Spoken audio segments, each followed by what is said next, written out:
Good afternoon, and welcome to TMLT's webinar series. Today our program is The Problem with Email. Just a couple of housekeeping items before we get started. The webinar is approved for CME. You will be receiving your CME certificate in about 10 business days following the presentation. The presentation is being recorded, and you'll receive a link to the recorded version as well. We invite you to download a copy of the slides in the Files pod on the left-hand side. And as always, we invite you to submit questions throughout the program. The presenter may be able to answer questions during the presentation, and others may be held to the end.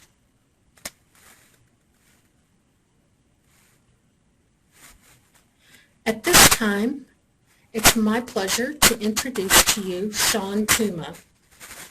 Sean is an attorney with Spencer & Vane, and Sean helps to protect businesses, especially healthcare, to protect their information and protect themselves in cyber cases. He represents a wide variety of range of clients, from small to medium-sized companies all the way to Fortune 100 companies. Sean has been practicing law for about 20 years and actively involved in cyber law since 1999. Sean's practice covers three distinct areas: cyber risk management, cyber incident response, and cyber security, hacking, and data breach litigation. It's my pleasure to turn the presentation over to Sean Tuma. Thank you so much, Kathy. And I know I threw you for a little bit of a curveball to you in my bio with that statement of Sean helps clients protect their information and protect themselves from their information, because that doesn't always make a lot of sense. But the reason that I use that is because, as we're going to talk about today, we certainly want to protect our patients' information and our employees' information and everybody else whose sensitive information we have.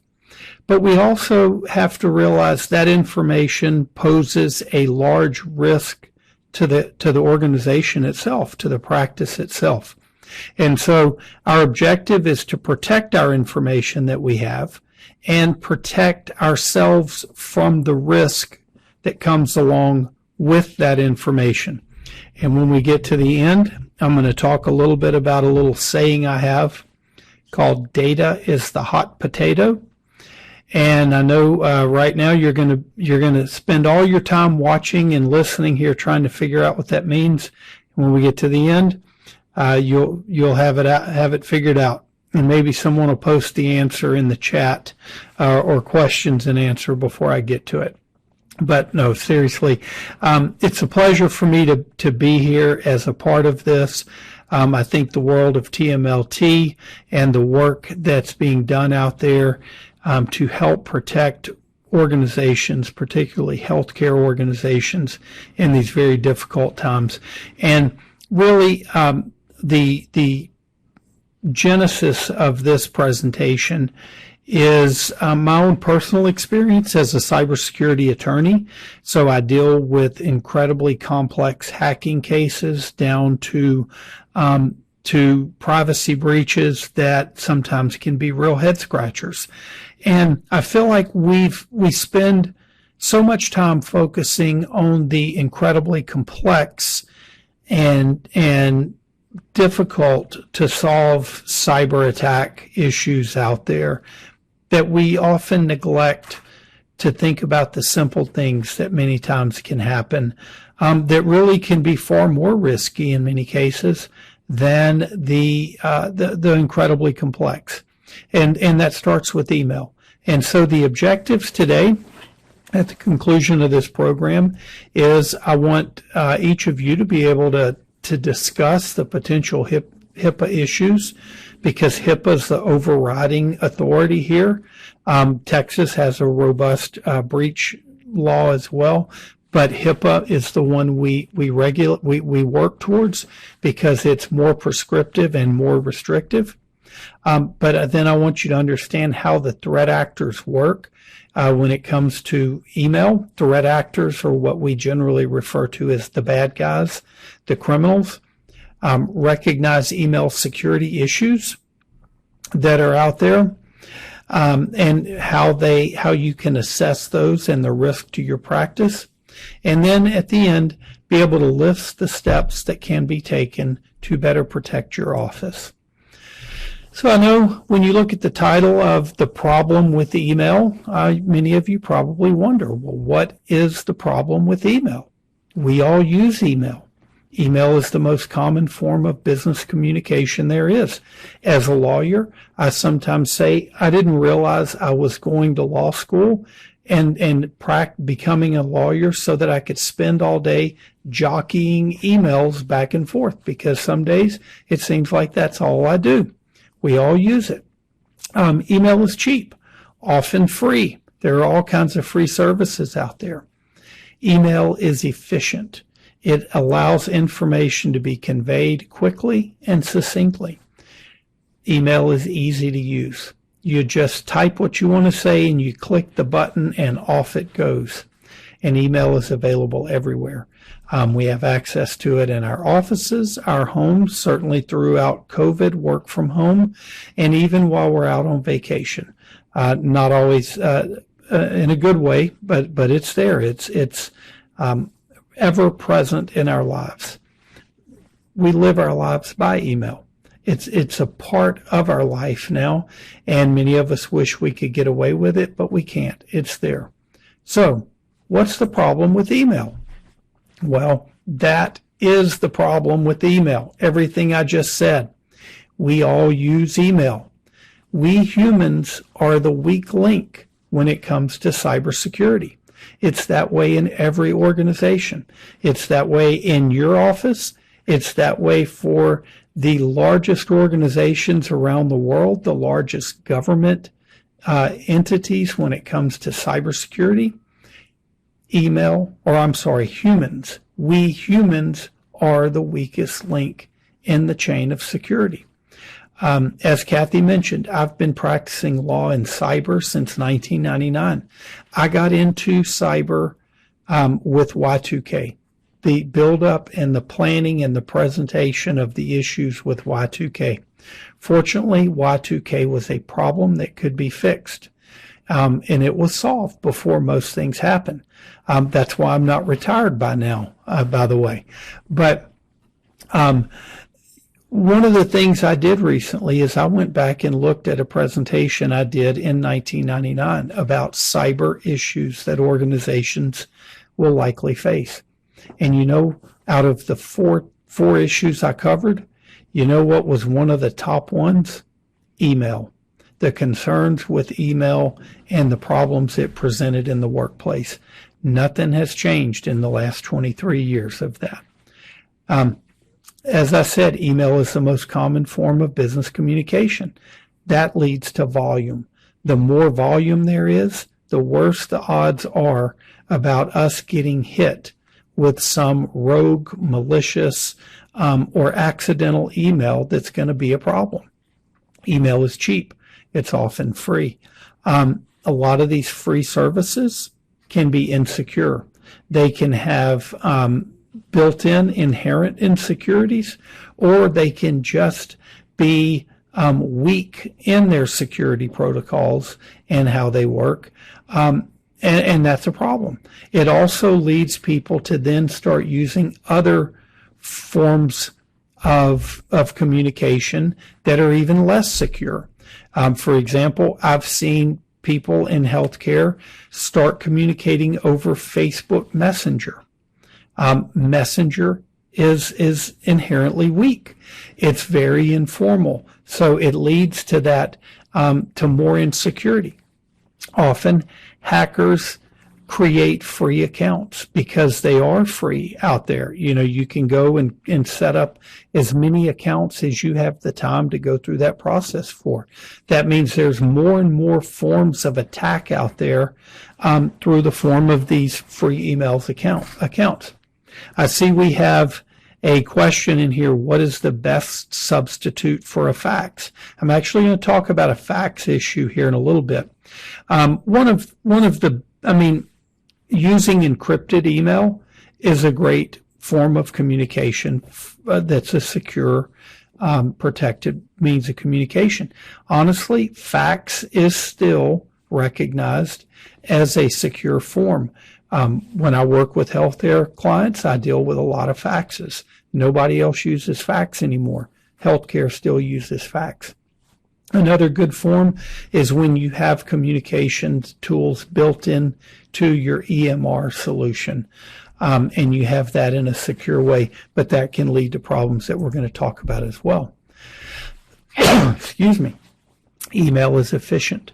It means that information can be conveyed quickly and succinctly, but that's a problem because what is good, what is helpful for good reasons can be helpful and create bad things as well, which means that efficiency for attacking, it means you can do things at a scale, a lot more quickly. So attacks can happen much more quickly, or mistakes can happen much more quickly. For example, in the old days, if you had to stuff something in an envelope and go mail it, then that's one thing. But now if you can send an email and mistakenly copy as a CC 500 patients, you just committed a mistake at scale that would have only been a mistake to one person. I say that copy because you don't ever want to CC your patients. We've had numerous cases where patients get CC'd and it presents problems. Whereas a BCC, where it's not revealing the identity of those patients, is not such a problem. But we see the efficiency can create a problem at scale. Email is easy to use. That lack of formality often makes us careless and negligent of the risks of what we're communicating. We will oftentimes, you hear people referred to as keyboard warriors, where they'll do things over the keyboard that they wouldn't do or say in real life, in person. That creates problems. It creates problems with how you interact and deal with your patients. It creates problems in how you interact and deal with the public. And it's always there. The record of what was said is now always there, can be posted online to social media or whatever else. Speaking of social media, this is a little bit outside the scope, but never respond to public reviews. Trust me, don't respond to social media reviews or things of that nature, and there's plenty of reason why not. But so with that ease, the repetitiveness of clicking documents or clicking buttons or clicking attachments, it causes us to let our guards down, and it opens us up to malicious software that we call malware that can come in through links, it can come in through attachments, and just cause us to do things we shouldn't be doing. Email is available everywhere. Again, this increased volume, this lack of formality, being on vacation, clicking on something that we wouldn't ordinarily click on because we're in a hurry and we want to move on to our family pictures and we're holding everybody up or whatever. I say that. I use that as an example because one time my firm was doing an email phishing training, sending out these test phishing emails, and I was on vacation, and I think they timed this and planned it just right. And they sent one to me that looked very authentic, and I actually clicked on it. I've been practicing in this area for 23 years now. This was a few years ago. I spend my life doing this. I fell for the phishing email. They caught me when I wasn't paying attention. I wasn't sitting at my keyboard looking at it on the screen I would normally look at. I clicked on it and fell for it. So you see these kind of things happen to everybody. Company called FireEye, which is recognized as being the preeminent cybersecurity firm in the world, has recently stated 91% of cybercrime starts with an email. Think about that. 91% of the cybercrime out there starts with an email. We want to talk about all the attacks, the complicated James Bond-ish type cyber attacks that take place. What most people don't realize is even of those highly sophisticated attacks, most of them start with an email. Someone clicking on a link or opening a malicious attachment and giving the bad guys a foothold into your network. Common threats from email. Simple mistakes lead to privacy breaches and losses all the time. Just simple little mistakes that we see. People not understanding how to use their email. Email is a tool. It's a powerful tool. You need to know how to use it. Make sure everyone in your office knows the basics of email, understands how to attach documents, how to remove documents, that they should never CC anyone, and instead should use BCCs if you're going to send out a blast type email, because you don't want to reveal patient names, which can be considered protected health information. So, little basic things like that. Knowing who you give access to email to, because not everyone needs it. So if they don't need it, why do they have it? Or how is it allowed to be used? All these little things, protecting against the simple mistakes. Email efficiency. It makes it effective for data loss and theft of information out of your practice, just as it helps your practice. Email being used for social engineering through what we call phishing, different forms of phishing. So what is social engineering? In its simplest way, it's deception. It's using deception or trickery to fool someone into doing something they would not ordinarily do.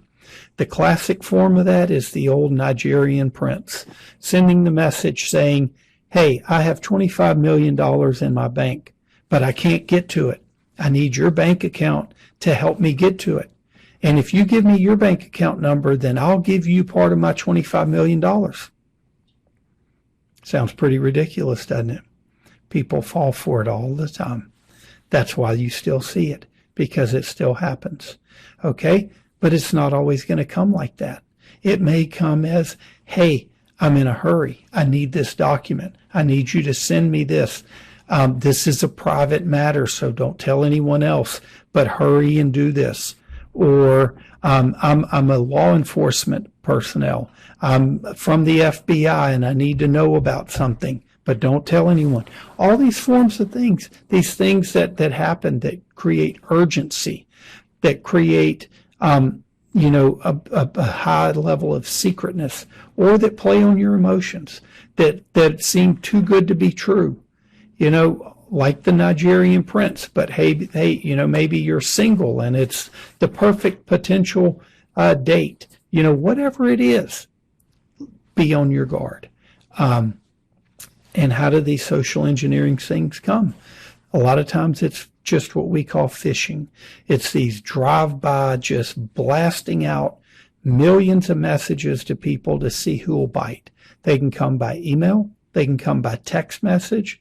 They can come by messenger apps or any other form of communication. They come by telephone a lot of times. All right, what is spear phishing? This is highly targeted messages. This is where someone is seeking you out in general, or your organization out in general. They've got a specific reason for coming to you. Maybe you're the office administrator, practice administrator. Maybe you're in accounting or HR or something like that, where you have access to a higher level of information. Then we get to whaling.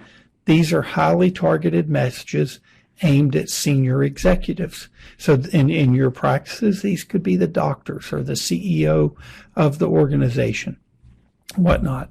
And then there's something we call vishing. That's voicemails, calls using voice for this type of social engineering activity. It happens on a regular basis. We get them through voicemails. We get calls that are malicious. You just have to be on the lookout for it. So why do you have a lawyer sitting here talking to you about cybersecurity? I'm sure many of you are wondering that right now. Why a lawyer? Well, biggest reason I can tell you is because cyber and privacy are legal and regulatory issues for many reasons. But the one that's probably going to be first and foremost on all of your minds is in healthcare under HIPAA. HIPAA places a very strong emphasis under the security rule on how you protect information, the policies, the processes, the procedures within your organization, and the penalties that come along for not protecting information, specifically privacy, the privacy of patient information that comes under the privacy rule and the breach notification rule. It's such an important issue right now. Cybersecurity is as a whole, but in particular, email. Email is a big issue. It's in focus right now by the OCR.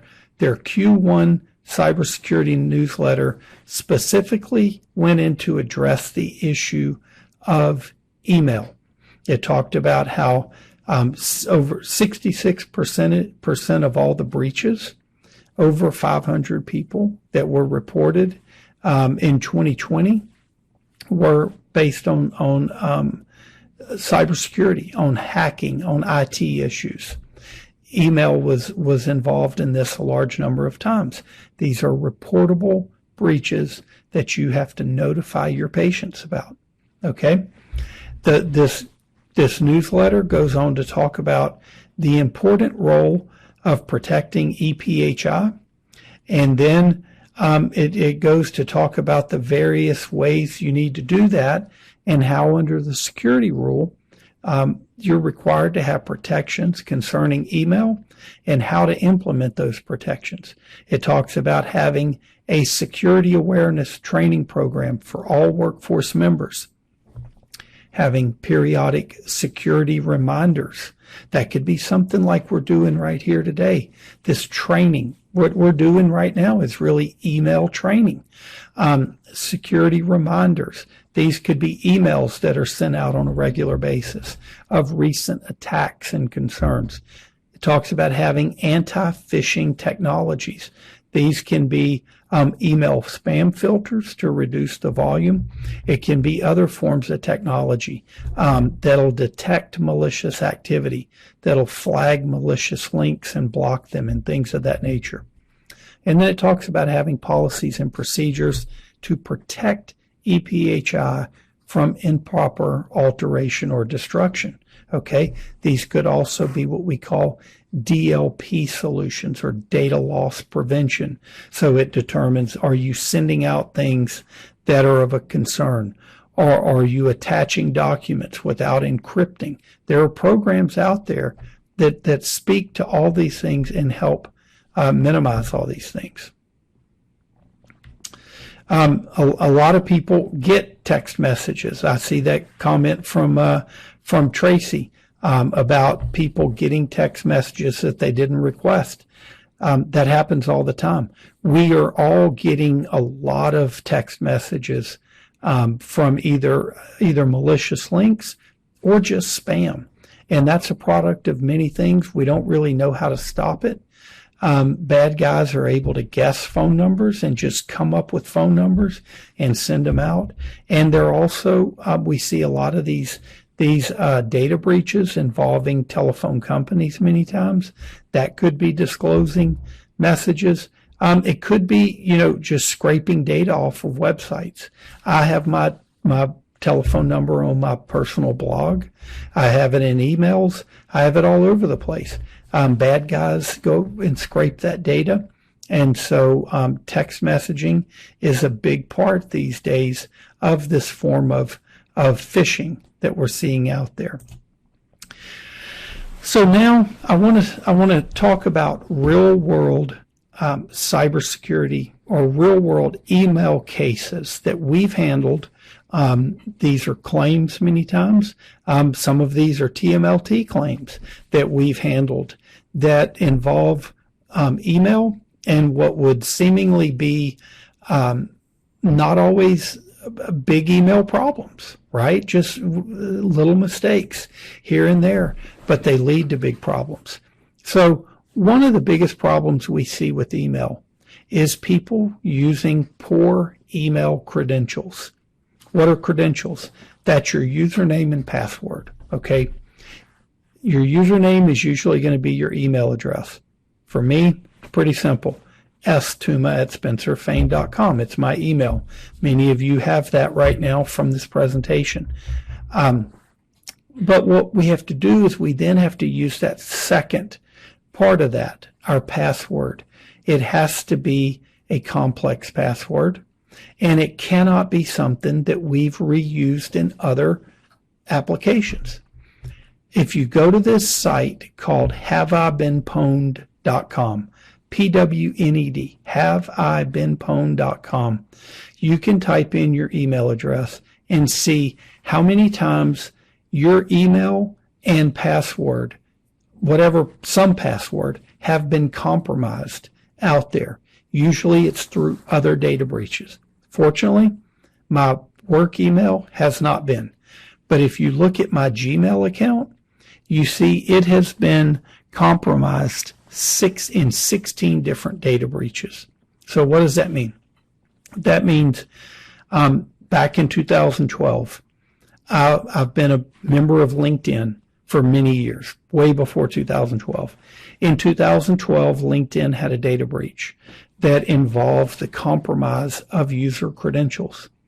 And so that meant that my username, SeanETuma@gmail.com, and my LinkedIn password at the time, whatever that password was obtained by the bad guys. That was then sold to others. That has happened 16 times that this site is finding that my email address and password that I was using has been compromised.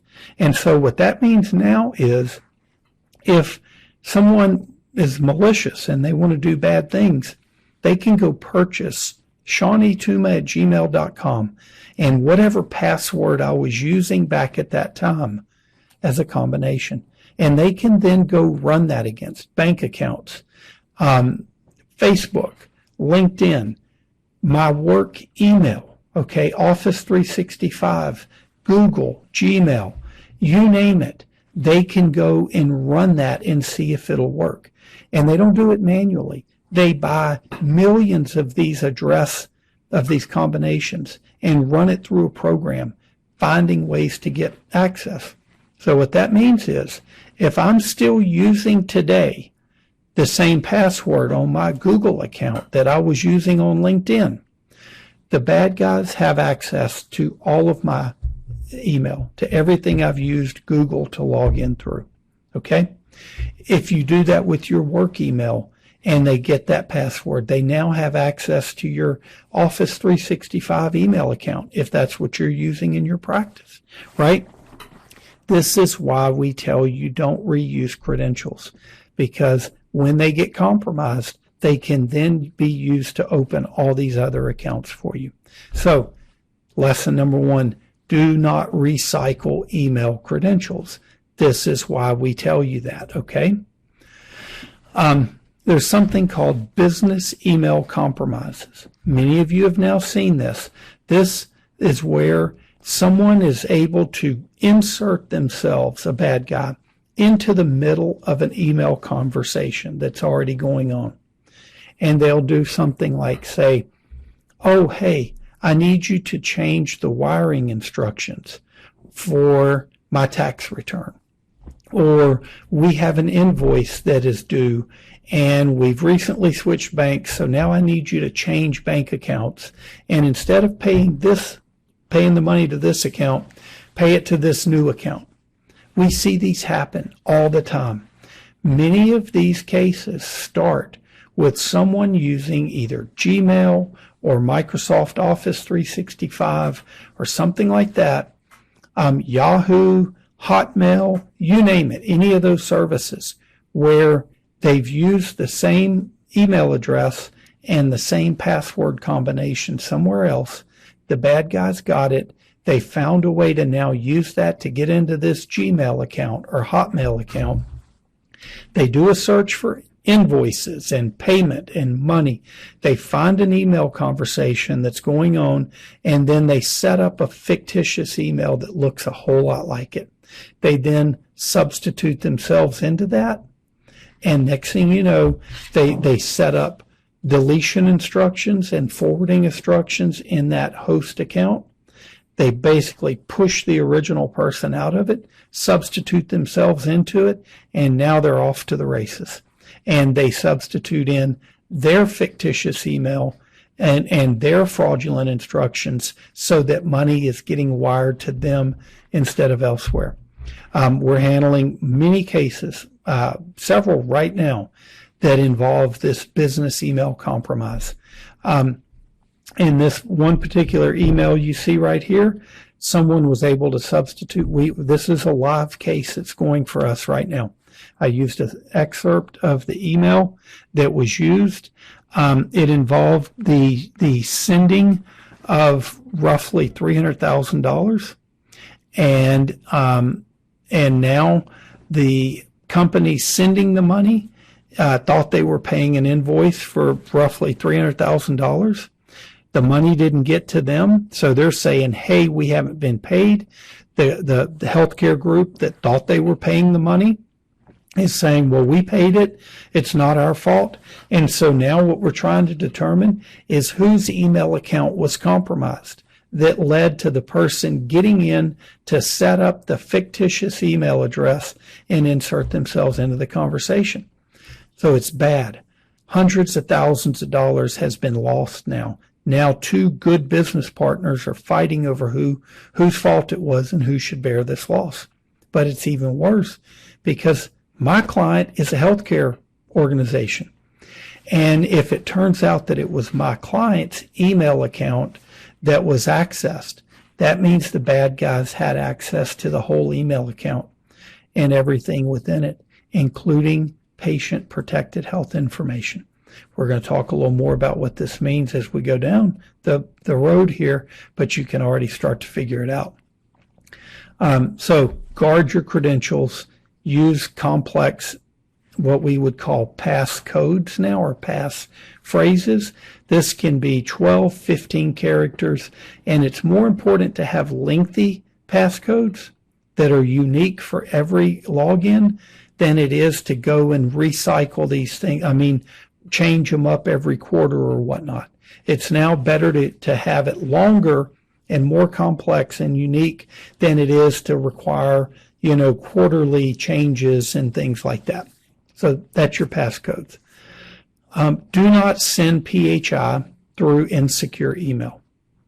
There are a lot of people out there who believe email alone is insecure, and that sending PHI in an email is a de facto data breach right there, okay?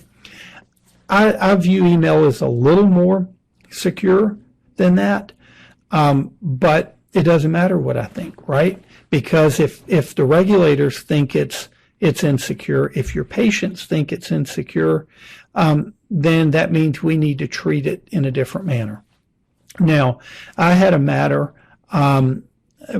several years ago now, back probably 5 years, 6 years, 7 years ago, where the Texas Health and Human Services was doing audits, and they had a third-party auditor that they contracted with to do audits of Texas healthcare organizations. This auditor emailed this one practice and said, hey, we're doing an audit for Texas HHS. I need you to put all your data into this email, this Excel spreadsheet that was attached, and then send it back to me. Well, this practice, they did. They didn't read down at the very bottom where it said, do not send this back in an unencrypted email. Instead, use this portal to transmit the sheet back to us. This practitioner responded to their email with the Excel spreadsheet attached that included all the patient health information. And the auditor then reported it to Texas HHS as well as US HHS as a data breach and said, hey, you need to now go and hire legal counsel and evaluate whether you just had a data breach because you responded to our email and attached the Excel spreadsheet. And oh, by the way, we've reported this to Texas HHS and US HHS. And so they had to hire us and have us go in and investigate what had happened, and then go in and, in this case, we did a risk analysis or risk assessment under the breach definition of HIPAA to determine that there was a low probability of actual harm here, and we're able to close it that way. But it took a lot of time, a lot of money, and a lot of frustration by the practice to do that. Could have been avoided if they would have simply had an email solution that sent it by encryption, or if they would have used a secure encrypted portal to transmit that information back. I see we have a comment here that someone had their email quarantined about this this presentation. And so the question is there any harm in releasing this type of message before opening the actual email message? That's a tricky question. Hopefully you have internal IT or security or someone that you can reach out to and ask when you get a quarantine message. A lot of times the reason these messages get quarantined is because they're being sent out in volume, which is an indication of spam, and the filters will pick it up and block it and then say, hey, pay special attention to this. But a lot of times it's because they have attachments that are known malicious sites that have links embedded in them, or they have links that are to known malicious sites. So whenever you see a message that gets quarantined, you've got to open it to see what it is, or at least release it to get it into your mailbox. Hopefully you have someone within your organization that can check that for you. But if not, you've got to evaluate your risk. Is it something you're expecting? Is that sender sending you something that you believe is of importance? Because it varies on a case-by-case basis. I then send them. I do open them usually and release it if I'm expecting such a message. And then I'll hover over the link, or I'll contact our security team and ask them to check it in a sandbox. But really what it should tell you is, hey, I need to be on alert. This really could be malicious. It's already been viewed as malicious once, so use extra caution in how you deal with it. Because a lot of times, you may think it's going to be an innocuous message, but it turns out to be malicious, and one click can be too late. So unfortunately, I can't give you any magic way of dealing with that. You've got to deal with that on a case-by-case basis, though. As far as the comment about issues with encrypting emails, then it is hard. And so really the key with HIPAA is you need to have the solution available, and you need to tell your patients, look, under HIPAA, I'm required to send this to you in an encrypted format, or, it's suggested or recommended or whatnot. But a patient can always come back and say, hey, no, look, I'm willing to accept the risk here. I want you to send it to me without encryption. And if the patient consents, they can request email without encryption, and you're okay in that situation. But you do need to make sure you have that consent in writing and that you comply with any limitations that are placed upon it. Kathy, I seem to have lost the presentation slides. And let's see. Oh, here we go. Okay, great. So I'm going to pick it up a little bit. See, there's one more question about BAAs from from Gmail. So yeah, if you're using a professional version of Gmail that you've paid for, and it has the attendant security with it, then and they give you the BAA, then yes, that's generally considered a more secure form of email, but that doesn't make it encrypted. It's not encrypted. It's just treated like any other Gmail or email account. So you need to still use encryption, whether it's encrypting the document itself, so you could save a password onto that Excel file and text the password to the patient. You could call and give it to them or something like that, even if you don't have an encryption solution for Gmail. So eFax generally is considered secure as a regular fax. The only thing I would say is it's delivering that attachment now by email to your email account. Hopefully within your organization, your own email is secure. It should be. But it reduces or it increases the likelihood that attachment could now get forwarded somewhere else or treated in an insecure manner from that point. So you've got to use extra caution in how you're dealing with it, and making sure you process that email, get it out of your email account when you no longer need it, get it stored in a secure place, and remove those copies. Another thing we see often is an email from the boss requesting information. Fraudsters love to impersonate the boss. They'll send emails saying something like, we had one case several years ago, back in 2018. This is a copy of the email that came to him. It said, hi, this is Mr. CEO. And I need copies of all the employees' W-2s and tax statements to complete a business transaction. They actually were going through a business transaction at this time. The employee didn't know that, but the employee complied, responded, and sent out all this workforce information for roughly 90 employees and didn't tell anybody. And then realized, I think I made a bad mistake. Contacted the boss and said, hey, did you send this? They said no.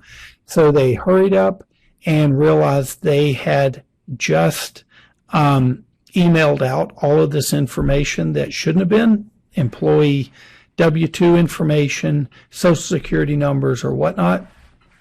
Hurried up, hired us. We came in. We put together an internal notification to the employees. It happened, as you will see, in February, which is prime tax filing season. So we had to hurry up and alert the employees. We alerted the IRS and had to send out a real quick email to the employees to say, hey, don't call and put a protection on your IRS tax filing account so no one else files for you. We're going to get credit monitoring and identity theft protection for you, but it's going to take a little time. Well, the morning or the day we sent that email out, we were hoping we had a week or two to get this formal notification together. Turns out one of the employees got really mad, sent that email to local news. That station had it on the 5 o'clock news that afternoon, created a huge PR problem for the healthcare practice. And at that time, this healthcare practice was in the process of being acquired by a much larger organization. It was set to close within a month. This event, we had to notify them of it and alert them. And this event right here caused them to do more diligence into the security and privacy practice of the organization, and the deal fell apart there because they saw how bad things were, and they didn't want to take on that risk. And so what we saw is this little email led to a huge problem. CEO, CTO, and I believe compliance officer all lost their jobs as a process. It was really bad. I'm going to have to move a little bit quicker because I have a lot more to cover and we only have 15 more minutes to go. Here's one you see of the boss asking for gift cards. This was actually an impersonation of my firm's, our CEO, that came about on April 6th. So while I was thinking about this presentation and working on the slides, and it came to several of us and it said, hey, I need you to do me a favor. And then if you respond, they said, yeah, what do you need? I need you to go get some Apple gift cards. Ironically, as I was working on this presentation again some more about 2 weeks ago, or a week ago at this point, I got a text message from a good friend of mine that was doing the same thing. He said, hey, Sean, do you have time to do a favor for me? Signed Harold with his last name. Well, it came from a different number. I knew it wasn't his number because I have his number saved in my phone. I texted him on his real number and said, hey, Harold, did you just send me a message? And he said, no, I screenshotted it, sent it to him. And we both are in cyber, ironically, so we knew we were being phished here. So I responded to the message and said, hey, Harold, sure, what can I do for you? And the response was, I'm in a meeting, I need some gift cards. Can you go get some Apple gift cards for me? I said, sure thing, I'd be happy to. Send me your credit card information and I'll go get them. And then the response was, no, I can't do that. I need you to use your credit card and I'll pay you back. Well, at that point, I said, this has gone far enough. I blocked the number and to make sure they couldn't text me again. I really should not have even done that, honestly. I should not have even engaged with this. I should have just deleted and blocked it. But this is how these kind of things come about.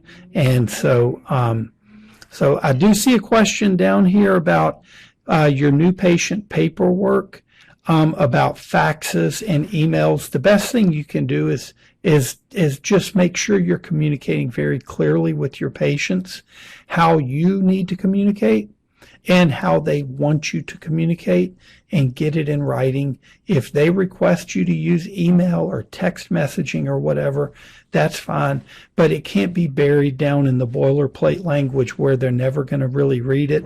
You want to have that in bold, highlighted with a little signature space next to it, and call their attention to it so they know what you're saying and that they understand it. There's a bad scheme going on right now dealing with what we call a self-replicating email. If you haven't seen this in your practice, get ready because you're going to. We're getting a ton of them in our firm. We're actually blocking domains because they're known for sending these, but we've also got several new cases over the last few weeks of this self-replicating email. It comes to you from someone you know in your contacts, and it will say, hey, Kathy, here's the document I told you, or the document you're expecting. Just go to this link and download it, right?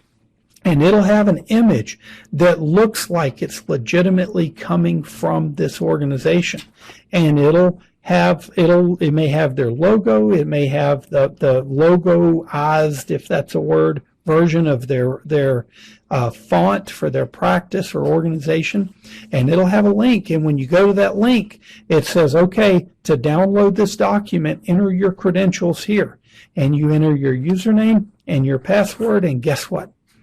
That's not really a download site. It's bad guys harvesting your credentials that they then use to go log into your email account and have this run a script that's going to replicate and blast this email out to all of your contacts now. So now the world knows you fell for this. You entered your credentials when you shouldn't have, and it's all coming about because of this email. It's happening all over the place right now. We are seeing this so often, both within our own firm, that we're receiving them. We've sent out special alerts to our whole workforce to tell them not to click on this, to forward it to email security if they get it.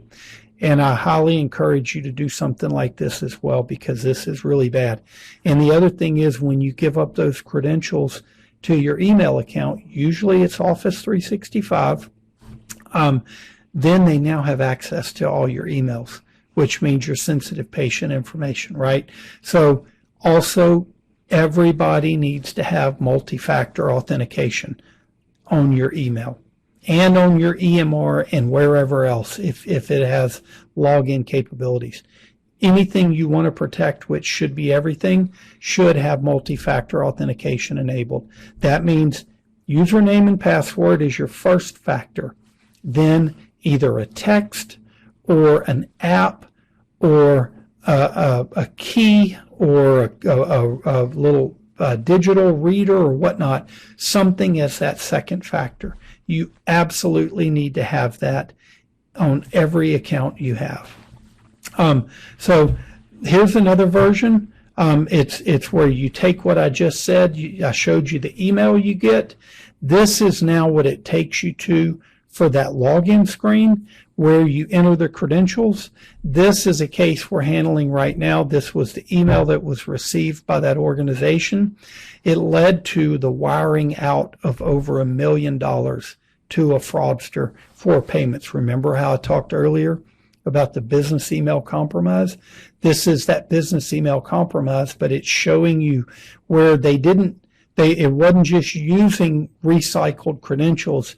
Here, they used that email that I just showed you on the prior screen to get someone to then go and enter here that said, keep my password, right?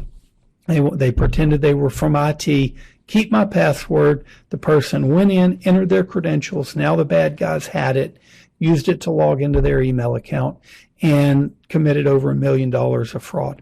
This was a client I've worked with for several years.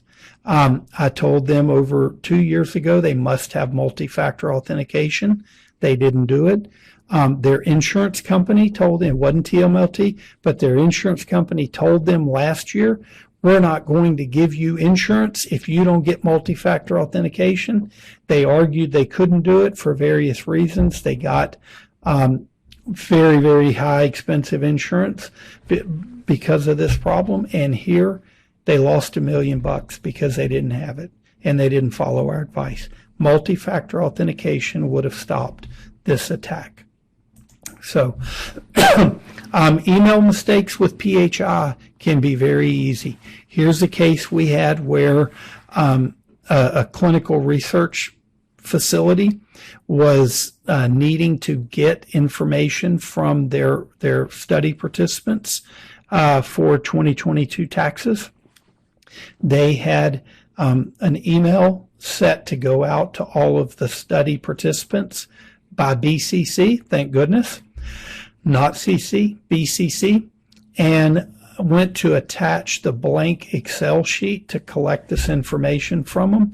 Unfortunately, there was also an Excel sheet that was named almost identically that was not blank but had all the patient information or the participant information in it. They mistakenly attached that one and sent it out to all of the study participants. You can imagine the problems that have triggered from that, breach notification requirements, reporting requirements, as well as an upset clinical partner that we were doing the study for, as well as a lot of very upset individuals who were study participants because now their information has been shared with all these others. So simple little mistake, attaching the wrong attachment, made it very easy to compromise that information. Here's another case we had where a receptionist in a practice was using her own personal email, her own Gmail account, to steal patient information in the form of spreadsheets and send it to someone who was using them to commit identity theft. This was discovered. It was this is an image, very blurred, very unusable, of what one of those spreadsheets looked like. This was discovered by one of the patients who had identity theft committed against him. The patient then took it to law enforcement and then threatened litigation. Going through this process ended up costing the practice, ultimately the insurance provider, over $100,000 to investigate, to reach a settlement, and cover legal fees. And it's not over yet. And so the problem here is that receptionist didn't have a need for that level of access to information and should not have had her own personal Gmail available to her. So one of the lessons learned is have a data loss prevention solution in your organization that can tell when someone's doing something they shouldn't do. Have access controls on sensitive patient information, especially aggregated like this, where it can be combined together and sent out, so that people who don't have a need for it don't have access to it. And if they're going in and getting it and sending it out of your practice, that you're going to get flagged and you learn about it. So email makes theft of PH very easy. We've talked a lot about faxing. There have been a lot of questions about faxing. Here's a case we had where, fortunately, there was an EMR solution in place. We always like to see that. It's much more secure than storing medical records out and open on a server. And that EMR solution had the ability to send a fax, to fax out information, right? And the patient was seen by the practice and needed a doctor's note to the patient's HR department. And in this situation, the fax solution that was used within that EMR, that record, enabled the attachment of not just a doctor's note, but the whole face sheet for that patient. And the button was clicked. When the communication was sent, it included all this treatment information and past medical history for this patient that was sent to the HR department of the company where the patient worked at. Obviously, it's very sensitive information. The patient was very upset, hired a lawyer, and ultimately this was settled for a fairly large amount. And by the time legal costs and settlement costs, it was probably closer to $75,000. So one little mistake of clicking the wrong button led to this substantial loss. So I told you we were going to get to one of my sayings at the end. That is, data is the hot potato. The picture you see here is a mug, coffee mug, that was given to me by the former regional director for the Office of Civil Rights. She and I presented together a couple of years ago, and I used this saying, and she ended up sending me a mug with it because she thought it was a pretty catchy saying as well, I believe. And it's simple. It's that when we're talking about cybersecurity, go back to what I said in the beginning about protecting organizations, data, and protecting them from their data, because data equals risk. And so the simplest, most effective form of data protection is to not have it. If you don't need the data, get it out of your network or archive it in a secure manner so it's inaccessible and it's protected by encryption, passwords, whatnot. Make it inaccessible. We have one case right now with a healthcare practice where the practice administrator's email account used a recycled passcode, which allowed a bad guy to get into it and then allowed them to commit fraud. But once they got into it, we learned that they then downloaded all the contents of that email account. This practice administrator had patient information, employee information in there going back for over 10 years without ever getting all that old unneeded data out of that account. Now that means the bad guys theoretically had it.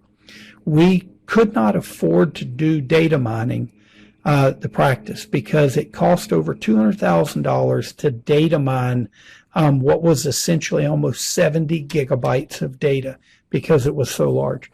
So to comply with requirements, we had to do a notification of every past and current patient of the practice, every past and current employer, employee,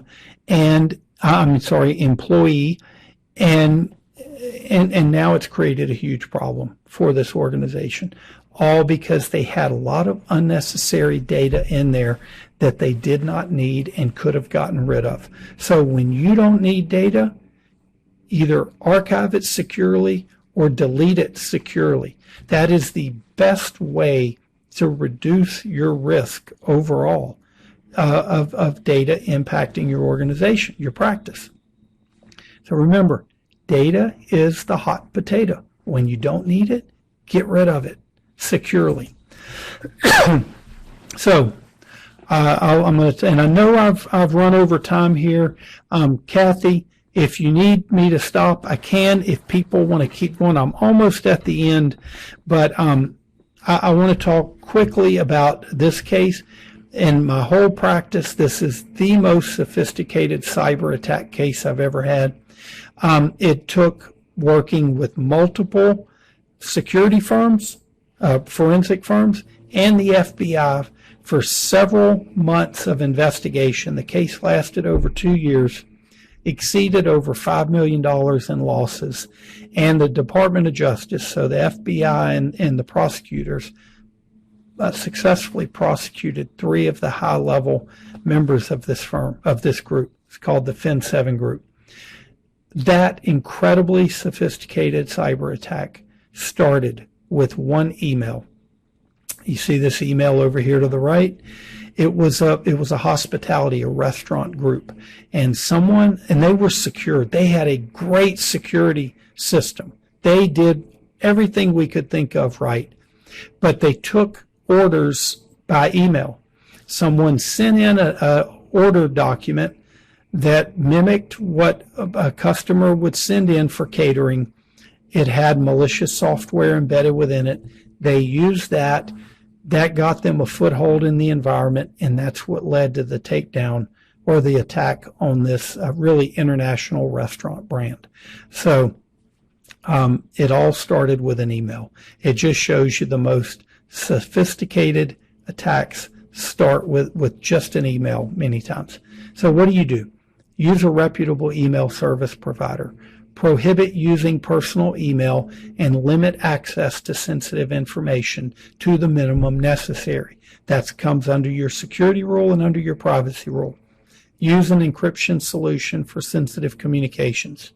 Ensure you have patient written consent for communicating by email and text, and make sure you conform with any requirements that are placed on that. So if they say don't send certain things, you got to comply with that, because that's a limited consent. Use spam filtering and other types of tools to filter out malicious and junk traffic. Use strong, which means long and complex passwords. Don't recycle passwords for your account. Require multi-factor authentication for all email accounts, especially Office 365 and Gmail. Gmail is becoming more popular. Require robust cybersecurity and email usage training for all of the workforce, at least annually. Require regular cybersecurity updates and phishing training. Have it ongoing for all members of your workforce, especially senior leadership. Your doctors are going to get hit more than anybody. Just get ready for it. Use extreme caution when it is necessary to open attachments or links in emails.